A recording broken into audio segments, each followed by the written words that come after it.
in this session, I want to talk about what causes narcissistic personality disorder. In therapy, we don't say what's wrong with you. We often say what happened to you. Now, whilst there is some genetic predisposition with NPD, it's actually mainly environmental. It's mainly the way that we were raised. And in essence, narcissism is a deep wound to our real self, so deep that we lose touch with who we really are. Now, let's talk about normal sort of behavior. So the child is born, the child comes in the world, and at the start, the child is all powerful. The world revolves around that child. The child screams, mum comes, And Freud talks about this primary narcissistic stage where the child thinks that everything revolves around the child. And then what then starts to happen, there's a slow separation, a stage we call individuation, when the child realizes they are separate from the mother and from other people, and they start to actually move through a state of becoming clear who they are and who they are not. Now, during this period of time, as long as the child has been well loved, wanted, prized, then these, what Kahoot talks about, optimal frustrations, the child can deal with that, and there's that slow separation process. Now, when we look at someone who's got narcissistic personality disorders, what we're actually seeing is we're seeing the child didn't get that natural love, attention, validation that you probably got. And so therefore, the parents weren't properly tuned into the child. They were not given the love, the attention, and all the things that a growing young infant needs to have.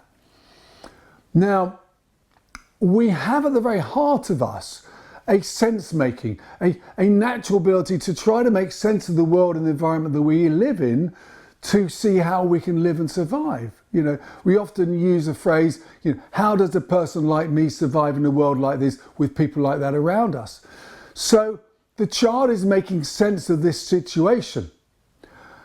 And what they're sort of thinking of is that, why am I not getting the attention that I want to have, that I think I need to have? And they're going to come up with this, probably fake solution that it's something wrong with me. The reality is it's very often something wrong with the parents, but there's something wrong with me. And hence, if there's something wrong with me, there's something at the very core of me which is worthless, undervalued, useless, I'm unloved, I'm unwanted, and all these horrible negative areas really reduces the sense of who that child really feels they are. And we often talk about, from a branch of psychotherapy called transactional analysis, these idea of, of injunctions, things we somehow take upon ourselves, of don't be you. There's a conditional love that's going on. Like, I'm not really accepting you for who you are. I need you to be someone different. And if I'm not accepted as to who I am, then who do I need to be accepted?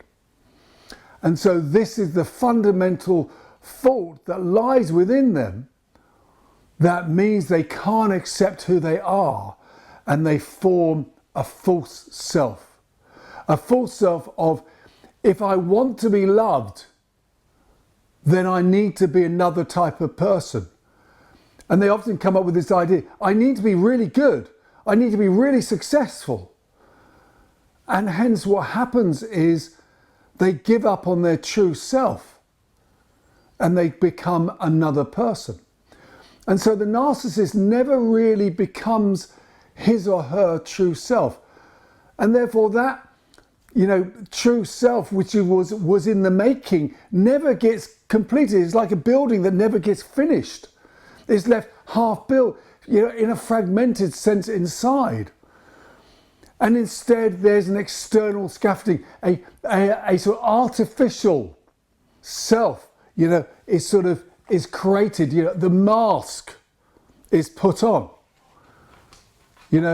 of becoming this person they think they need to be to not only protect their deeply hurt, fragile inner self, but also to try to get the attention and the love and the admiration that they desperately need because it was not given to them by their parents. So outside of this grandiosity, inside there is a deeply unloved little child who feels deeply worthless and hence has to protect that weakness inside. And because they feel such a great sense of inadequacy inside, the walls of protection need to be really, really strong. And so because of that, they so fully align themselves with this new identity, it becomes real. They do not feel they are being anything other than being authentic to themselves, because they are so stuck, so crawled inside the shell of this new identity that it really becomes them and it sticks really close to them. So hence the very first person they deceive is themselves. And all these attributes and behaviours are just one massive defensive strategy to keep them safe. Because if they were to be found out, that would be so psychologically and emotionally wounding to them. They would actually fear a complete collapse.